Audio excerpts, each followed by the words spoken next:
I have a par-baked flaky crust in the freezer right now, so I've been craving a berry pie.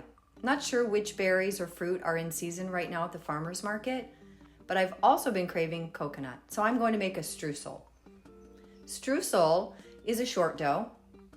First, I toasted the coconut, which is high in fat, so you have to watch it. It turns toasty and brown very quickly at 350 Fahrenheit. And then you let it cool and dry out completely before turning it into a streusel.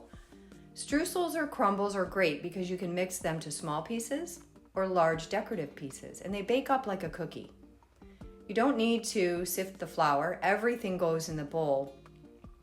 But my butter was ice cold and it pushed everything out of the bowl. So I wrapped it with plastic wrap and that kept the mess together. And the trick with making a crumble is sometimes you can't look in the bowl and see. You have to stop what you're doing, gently put your hand underneath it and lift it up because you don't want to compress it or warm up the butter. And at first you will see teeny tiny little pieces of butter. This is just like a pie dough. You could theoretically press that into something and make a shell out of it. But when you keep going, the pieces get larger, almost like if you're creaming a cookie dough with very cold butter. So we don't want to cream it, we want to stop short. And what we're looking for literally is the size that I desire to go on top of a pie.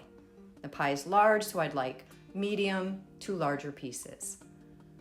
This is going to go in the freezer for storage. It lasts up to 3 months, but I'm going to place it on top of whatever kind of fruit I end up buying, and it's going to taste and pair very well.